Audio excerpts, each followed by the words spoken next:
What's going on, everybody? Crazy Dog back with another video, and this will be my Browns Seahawks Week 6 recap as my Browns lose an absolute heartbreaker at home by a final score of 32-28, and they fall to 2-4 on the season. And oh yeah, we still have not won a home game this season. And as for the Seahawks, they improved to 5-1 on the season, and they remain on the heels of the still undefeated San Francisco 49ers. And oh yeah, one more thing.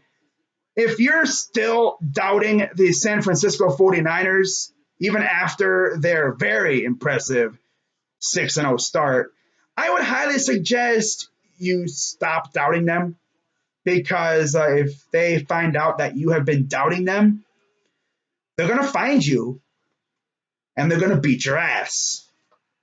They're like that douchebag that screenshots your tweets, and then when they see you in public, they will beat your ass and they'll make you regret those tweets. So I would highly suggest you stop doubting them. Take it from me. My team got its ass kicked by the 49ers. Like, we got our asses handed to us on a silver platter. Like, that was a massacre. And coming off of that massacre, I really wasn't sure what to expect. But what do you know? Our offense actually functioned this week. Yes, not only that, it looked good. Aside from the turnovers, which still plague Baker Mayfield. He'll have to get over that. Maybe he should stop with the back shoulder throws. I would highly suggest that. I would also suggest our receivers spend the entirety of the bye week on the jugs machine, because they still can't catch. God, man, they be playing hot potato with the football. This is not hot potato. This is football.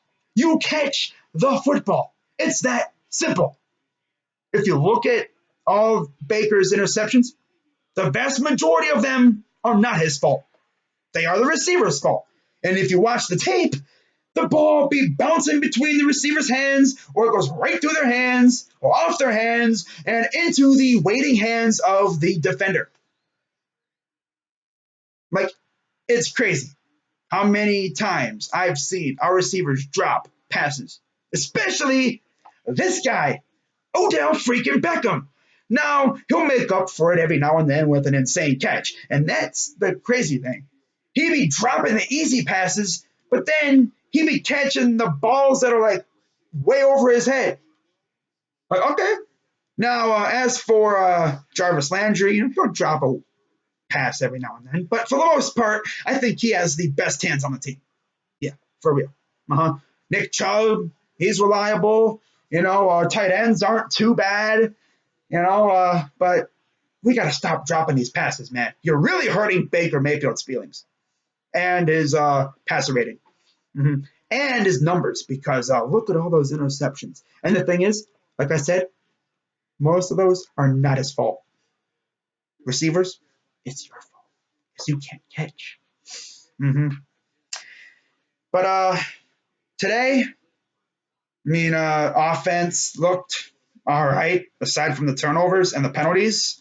There was a lot of those. Probably the worst penalty was on Jarvis Landry for a blindside block. Yeah, blindside block. Despite the fact that Jarvis was literally looking at the dude who he was blocking, because technically he didn't initiate contact. The dude who was coming at him initiated contact. But, they said Jarvis, had an illegal blindside block. These refs were stupid, low-key. I know Baker's going to get fined. It's going to happen. I wouldn't even be mad, because these refs are trash. Like, as a whole, these referees in the NFL are straight up trash. I haven't seen anything worse than what I've seen. Oh, my God. And the freaking Cowboys and Jets game I just watched, shout out to the entertainer, by the way, on the broadcast and everything. They had not one, not two, not three, not four, not five, Six, six, six straight plays with a penalty. Oh my God. Yeah, referees in this league right now are straight up trash. But enough of that. Let's talk about this game. All right. Browns offense looked really good at the start. First three possessions, they scored. Of course, the first possession was really helped out by Dontrell Hilliard, who damn near took the opening kickoff to the house. And then we scored a few plays later, thanks to Nick Chubb. And then the next possession, Baker Mayfield did it himself right after Russell Wilson ran it in. Baker's like, all right, watch this. And he went in and ran one in for his first career rushing touchdown. And then our third touchdown in 3 drives was to Ricky Seals-Jones. And then, of course, Seibert misses the field goal, the extra point. Of course. Right? Of course. Yeah. Mm-hmm. I knew he was going to miss one at some point. You just knew it was coming. You just feel it, right?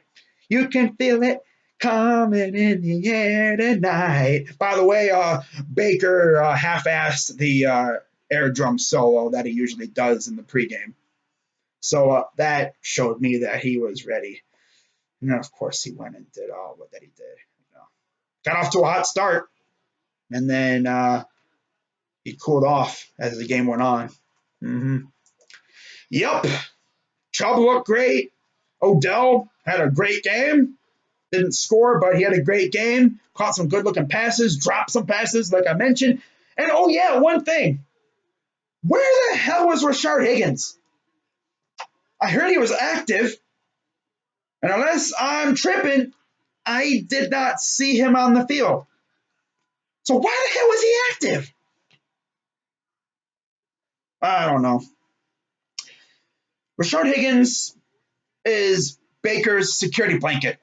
And their relationship dates all the way back to last year in training camp because those two were absolutely just torching the Browns' second-team defense, even first-team defense, all throughout training camp. And they had a great, chemistry going all last year. And even this year. And then he got hurt, and he's finally healthy, and we don't see him. But I'm sure we'll see him out of the bye week. Same goes for Greedy and Denzel, who, by the way, missed yet another game. And in return, our secondary looked like absolute freaking garbage.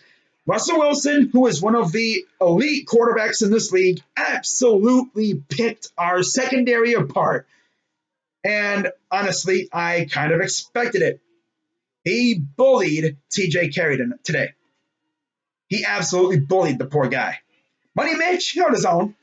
He looked all right. But, Russell Wilson bullied TJ Carey straight up. He was like a classroom bully to TJ Carey, picking him apart. Pass rush, they got to Russell a couple times. Miles got a couple sacks. He's definitely going to be a Pro Bowl candidate. I think he'll be a Pro Bowler. As for Defensive Player of the Year, he'll definitely be in consideration. He's a one-man wrecking crew. He's always there. Everyone else on defense really didn't do much except for, Demarius Randall, who actually did something. He had a sack as well, his second of his career, which is crazy to think about. And special teams, blocked punt, of course, because why not? And, of course, Seibert missed the extra point. Yeah, really sucks to see Jamie Gillen get a punt blocked, but got to block these guys, man. They be coming after those punts, and they got after it. One guy got through and blocked it. Set up a pretty good field position for the Seahawks. But, as the game went on, you could just feel the Seahawks just taking all of the momentum. And then, they got the lead. We had a chance to take the lead back. And what do you know? Baker threw an interception. And guess what? Once again, it wasn't his fault because Dontrell Hilliard can't catch. Now, that's kind of questionable because why are you throwing it to Dontrell Hilliard when you got Odell Beckham and Jarvis Landry and even Antonio Callaway? But hey, let's throw it to Dontrell Hilliard. I'm pretty sure when Kareem Hunt comes back, that'll be Kareem making that catch. But I don't know what you're doing there, but I mean, I understand you're just trying to make plays, and Dontrell Hilliard actually isn't trash, but I don't think he should have been in that situation. That should have been Chubb or, Higgins, maybe. I don't know. But man, there's not really much else to say. You know, Seahawks rallied, and of course, they have one of the elite quarterbacks in the league. And once again, he showed why. We could not get after him enough. He picked our secondary apart. We only got one turnover, and that's because Procise fumbled. And that's about it. Now it's going to get really interesting over the next couple of weeks, depending on what happens with the Steelers and Chargers game. Because if the Steelers win that game, then of course we both have a bye week next week. But entering week 8, we got the Patriots. They got the Dolphins. If they beat the Chargers, we're tied for second.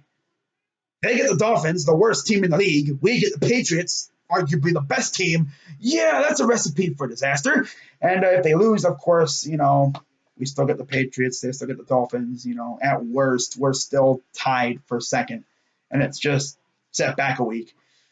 But it's going to be really interesting to see what happens in this division. Honestly, this division freaking sucks. We could win this division at 9-7. I mean, it's going to be a long season. We still got a lot of season left to go. Let's hope this team can get it together. And that's pretty much going to do it for this video. Shout out to all the Seahawks fans, my guy Briseño, Norbcam, PCG, even though she's been MIA since, last year. I haven't heard a peep from her. Well, actually, I have in Hangouts, but I haven't seen a video from her in ages. But shout out to her, I guess. And shout out to all the Seahawks fans. And good luck on the rest of your season. Have fun trying to catch the 49ers. That's going to be a fun matchup between you two. I bet you two will be in the playoffs representing the NFC West. We'll see what happens over here.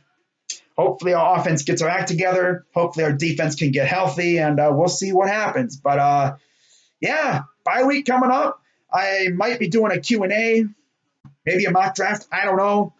I mean, freaking loss put me in such a damper mood. I don't really want to do anything right now. But, I'll see you guys in 2 weeks. I might do a game, this week, but we'll see.